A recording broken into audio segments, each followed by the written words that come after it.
I begin with a common refrain. The United States faces its most dangerous threat environment since World War II. However, though many of our national security challenges mirror the 1930s, warfare looks much different today.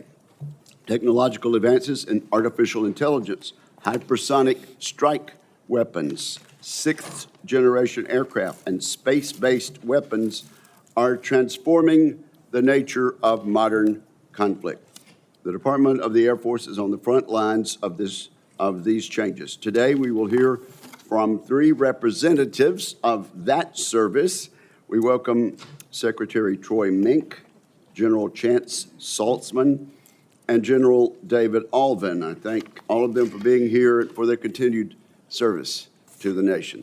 The committee understands that the fiscal year 2026 President's budget is not yet complete, and we're therefore aware that the three witnesses before us do not have the full budget picture. That being said, their testimony is still vital.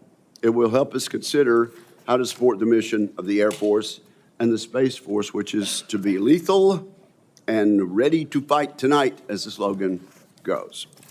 One of our most pressing responsibilities is to ensure the long-term readiness and modernization of the Air Force. In the event of war, we need not only capability, but also capacity. If we go to war in 2027, we will fight with the Air Force we have today, which is a mix of fourth-generation fighters, such as the F-15E, F-16, and fifth-generation fighters, the F-22 and F-35.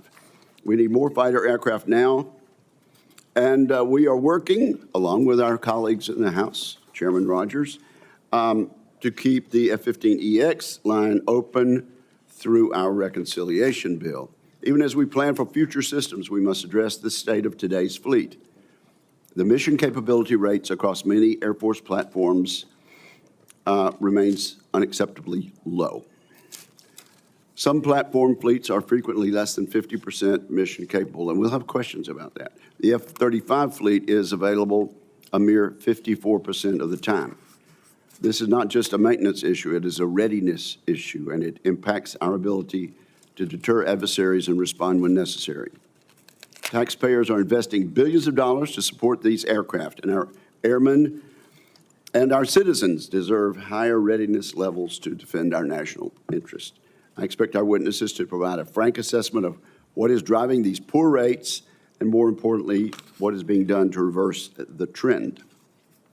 The Air Force also plays a key role in modernizing our nuclear forces. The service is responsible for two legs of the nuclear triad, as well as a majority of the U.S. nuclear command, control, and communication system. These programs must stay on schedule to deliver the essential capabilities we need to deter nuclear threats. We cannot afford to allow these programs to flounder because of a lack of leadership and prioritization. This committee expects accountability among program managers and transparency with Congress to ensure we can modernize effectively. And I think this panel shares that sentiment. I look forward to hearing our witnesses explain how the Air Force manages these risks while preserving strategic stability. The U.S. Space Force has grown significantly in the last 5 years. That trend should continue because our threats are growing as well. Maintaining space superiority is a no-fail mission. Increased investment in this young service is absolutely vital. We also must invest in the facilities that support our service members. In the 2025 NDAA, this committee unanimously adopted a provision that requires the service to maintain a minimum 4% plant replacement value for infrastructure. That provision survived conference and was signed into law by the President. It is the law of the land.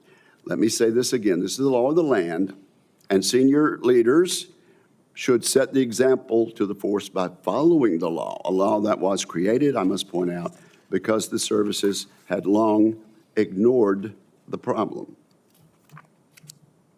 We cannot make progress on any of these issues without those who wear the uniform and support the mission every day. Our airmen, guardians, and civilians are our greatest asset. Recruiting and retention continue to be major challenges, and we need to remain focused on supporting service members and their families with the resources, care, and career opportunities they deserve. I look forward to the hearing and the testimony from each of our witnesses about how they intend to ensure the Department of the Air Force has what it needs to meet today's challenges, maintain our superiority in air and space, and prepare for the threats we face on the horizon. With that, I turn to my colleague, Ranking Member Reed. Thank you very much.